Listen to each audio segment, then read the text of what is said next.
Are you interested in angels, demons, spirits, ghosts, and monsters? Are you curious about their origins, tales, and influence upon history and on the present day? If so, sit back, relax, and welcome to Southern Demonology, the podcast that explores all of this and more.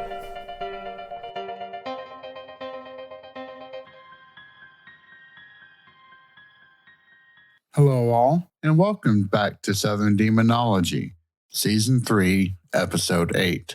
As always, I'm your host, JJ. I warn you now that this episode may be a little on the shorter side, and that is primarily because I have just not been in the right headspace or had the heart to write or record.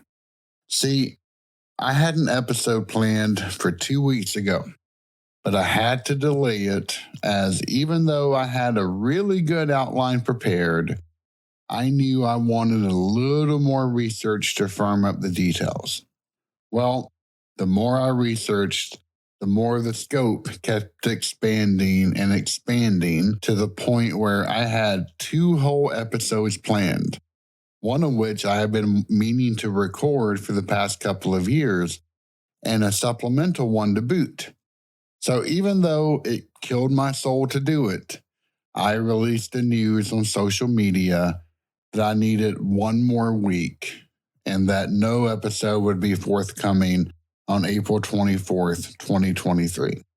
That would surely be enough time to complete the initial script that I had set out to produce, right? Well, I hope you can smell the foreshadowing. You may remember a previous episode where I mentioned the place I work was about to conduct layoffs. Well, I began to hear rumors of that fateful day that was about to hit was going to be, in fact, Wednesday of last week. And dear Lord, did it ever hit. We received an email that notices would be sent out at 10 a.m. that morning to a personal email. And if you got one, then your role had been eliminated.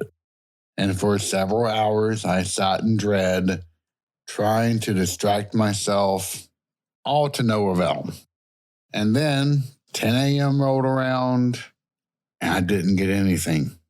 I was about to breathe a sigh of relief, but then I began to get text messages and notifications from friends and colleagues, people that I have grown to admire and respect, that they had received that unwelcome message. And I sat back in shock.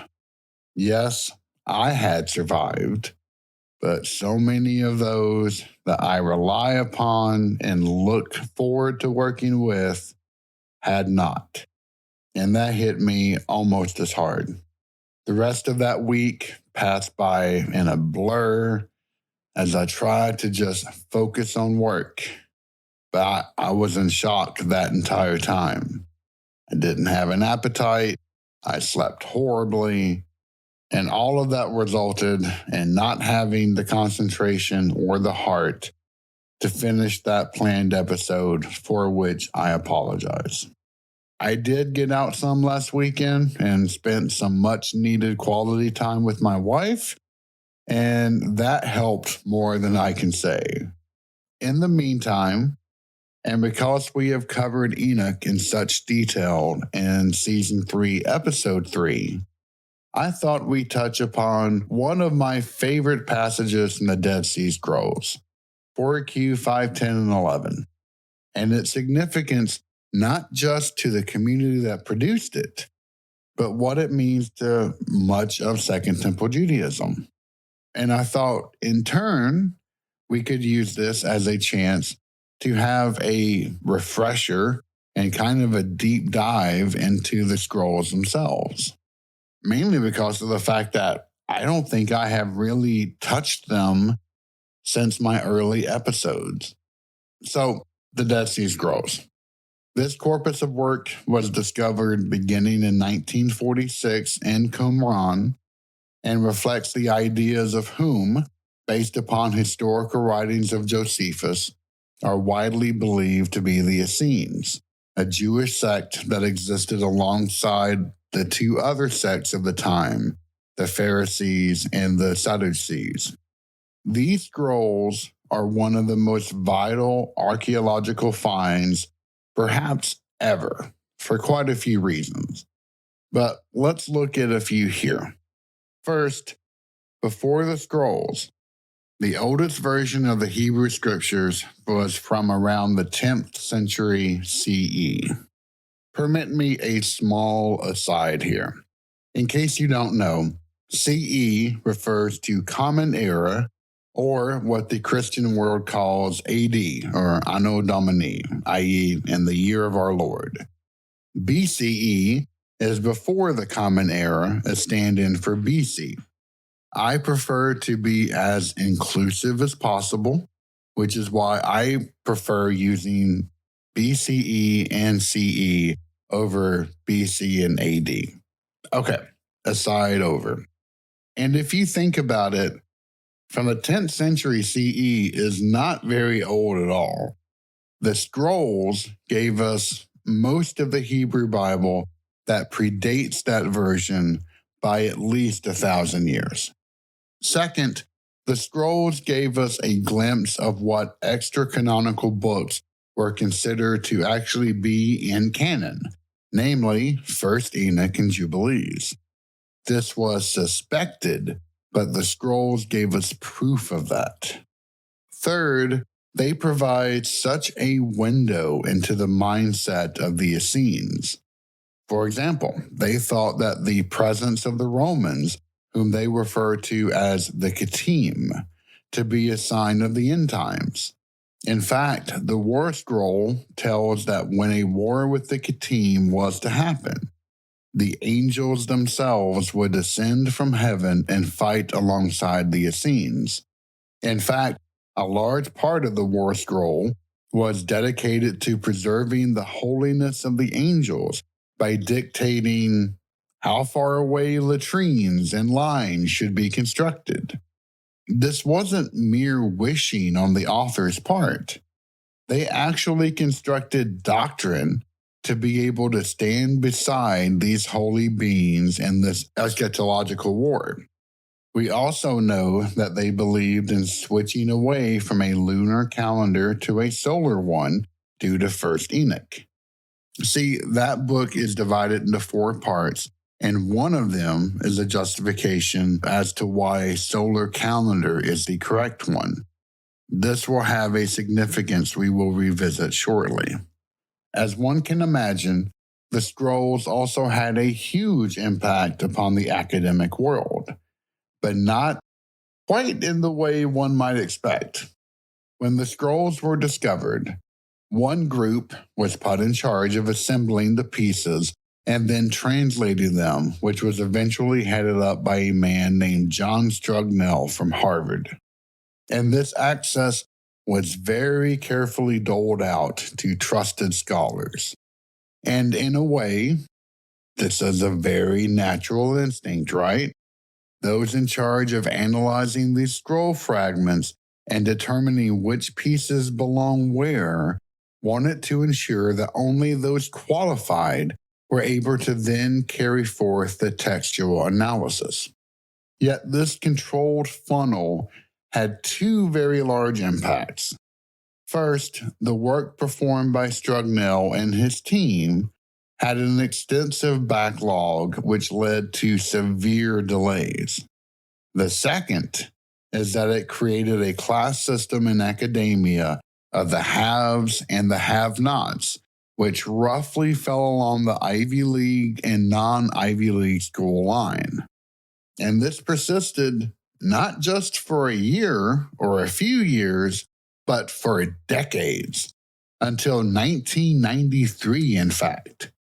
I still remember professors reminiscing about attending conferences during this 42, 43-year period where people would show up, present research that took months, if not years, to develop, and then have that either ignored were completely contradicted by the new rock stars of the academic world, those who had access to these scrolls, who would then show up and present their groundbreaking reveals.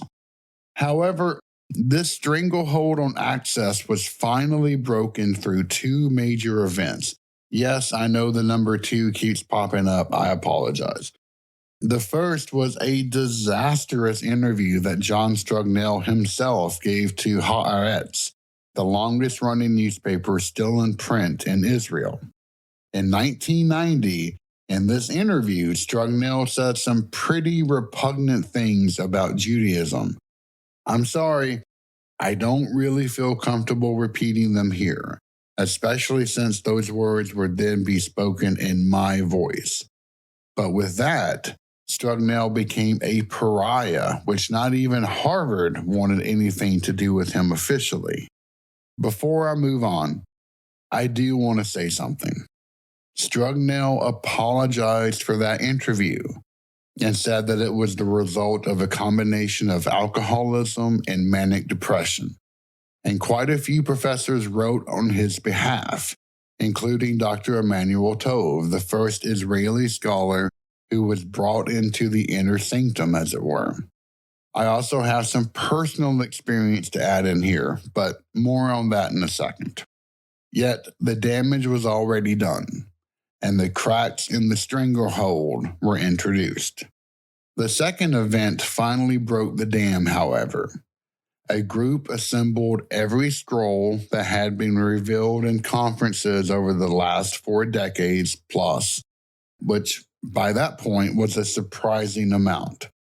And that, combined with the loss of leadership of the inner sanctum and the general outrage in the academic community that had been brewing for 40 years, finally allowed the academic world to have unfettered access to the scrolls when publisher Brill released the images onto the world. And this is where my own insignificant experience comes into play. I started off my Hebraic studies in college when I was in this have-not camp.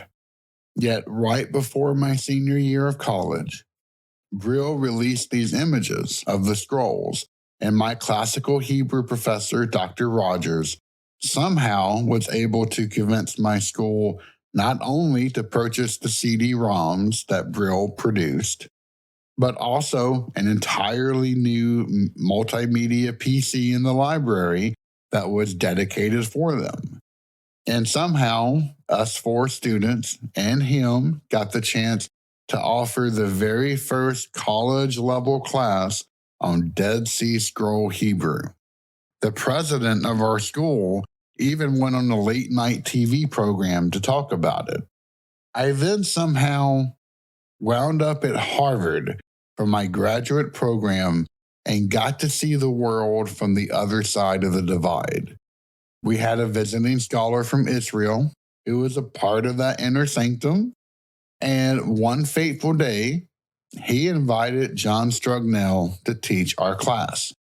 Strugnell lived in a small apartment behind Harvard Divinity School, and I'm sad to say that time had not been kind to him. He was stooped over and had difficulty getting around. Yet, his eyes shone brightly about his time analyzing scroll fragments and reminiscing about waking up in the middle of the night with sudden insight and racing downstairs to rearrange a fragment. He really was a lovely British gentleman, and you couldn't help but feel affection for the man. Now, for what it's worth, my interactions with him were limited to that class and stopping to talk to him whenever I would see him on campus. But I am inclined to believe his apology.